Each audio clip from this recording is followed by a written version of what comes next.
Ang katanungan ko po ay, di po ako dating born again. Ako po sinabihan nung aking mga kasamahan na ako daw po ay napahamak. At ang sabi ko sa kanila, kung hindi ako aalis sa inyo, doon ako napahamak. At ang usuri kong ito, tingin ko ako nakakasumpong. Na kita ko nga sa website, hindi ko sinasadya, nakita ko yung pangalan ni brother mo na coordinator niya dito sa London. Katanong ko po ay ganito. Kasi po kami ay nagtatrabaho dito, hindi lang ho para magpasarap dito sa London, kundi to earn a living para sa aming pamilya. Ngayon, ang tax po namin dito ay napakalaki, almost 30%. Ngayon, doon po sa yung aking niece po ay born again. Ngayon, pinipilit niyo po kami na pagbigay ng ikapo, which is 10%. At ang sabi po sa akin, huwag daw po sa net pay. Ilagay ang 10% kundi sa gross pay. Doble katay na po yun. At maliban po doon, meron pong love offering at meron pa pong mga binibigay kami sa mga pastor. Sabi ko, ako'y nagising, parang mali na ata yung pagsamba namin. Ngayon po, natatanong ko lang po sa inyo, Brother Eli, ano po ba ang tamang pagbibigay at meron po bang mababasa sa Bible na ito po ay mamalasin kung hindi ka magbibigay sa Panginoon? Yun lang po ang aking katanungan. Alam nyo, that notion na kayo ay magbibigay sa Diyos, napakamali hindi naman kailangan ng Diyos yung pera Ba't mo naman sasabihin magbibigay ka sa Panginoon, kapatid? Sino ba tarantado may sabi sa'yo ang Panginoon ang bibigyan mo? Napakalaking kalokohan yan, pandaraya sa'yo yan. Alam mo, ang binibigyan, hindi ang Diyos.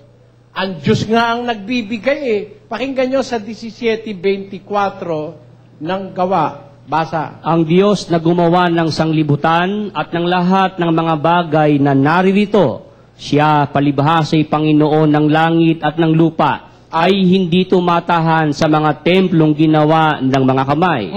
Ni hindi rin naman pinaglilingkuran siya ng mga kamay ng mga tao na para bagang siya'y nangangailangan ng anumang bagay. Yamang siya rin ang nagbibigay sa lahat ng buhay at ng hininga at ng lahat ng mga bagay. Ito mo, siya pala nagbibigay. Tapos sasabihin mo, siya bibigyan mo. Mali yun. Sa amin nagbibigay. Kami nagbibigay kami. Pero yung binibigay namin yung nasa Biblia, hindi namin sa Diyos binibigay yon. Binibigay namin yon sa gawaing ukol sa Panginoon. Pero ang Diyos, aanin niya yung pera, no? Hindi niya kailangan yun Siya ang nagbibigay sa lahat ng buhay, ng hininga, ng lahat ng mga bagay. Ngayon, nagbibigay kami sa samahang ito, hindi sa Diyos, nagbibigay kami para sa gawain na ukol sa Diyos, yung pangangaral ng salita. Ngayon, paano ba ang pagbibigay?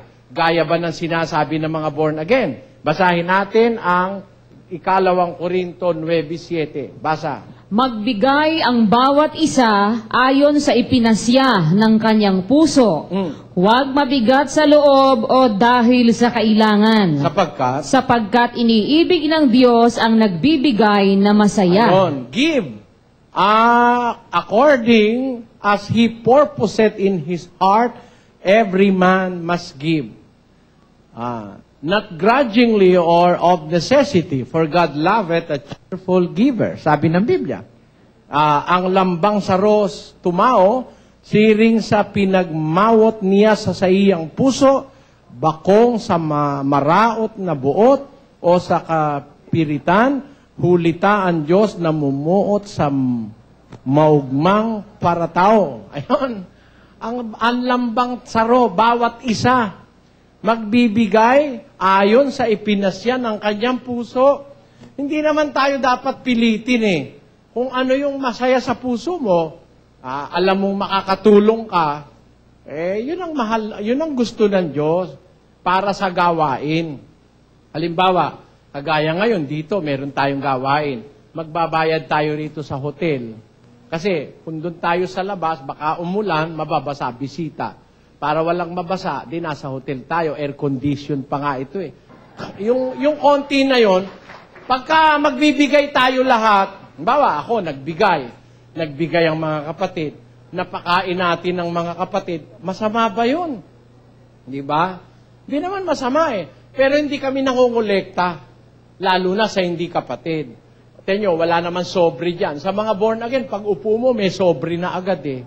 Magbibigay ka na agad dito. Hindi po kami tumatanggap ng pinansyal na tulong sa hindi namin kapanampalataya o kapatid. Kaya wag po magbibigay. Masama yun sa aming paniniwala.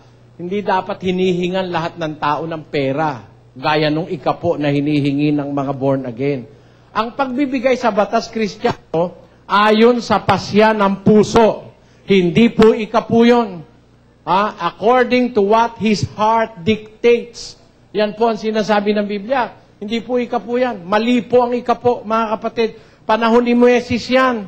Sa Israel, yung ikapo, ang katunayan, pakinggan nyo sa Hebreo 7:5. Ganito nakasulat. At katotohanan ang mga sa anak ni Levi na nagsisitanggap ng katungkulang saserdote ay mayroong utos na kumuha ng 10 bahagi sa bayan ayon sa kautusan. Sa makatwid ay sa kanilang mga kapatid. Ayon, ang inutusang kumuha ng ikapo, yung mga saserdotes Levitas, sa lahi ni Moises, sa Israel yon, mga Levites, yung mga Levites priest in the kingdom of Israel. Sila ang may utos ng Diyos, kumuha ng ikapo sa kapatid nila, sa bayang Israel. Hindi sila kumukuha sa iba. Eto mga pastor ngayon, di naman Levita, kuha ng ikapo.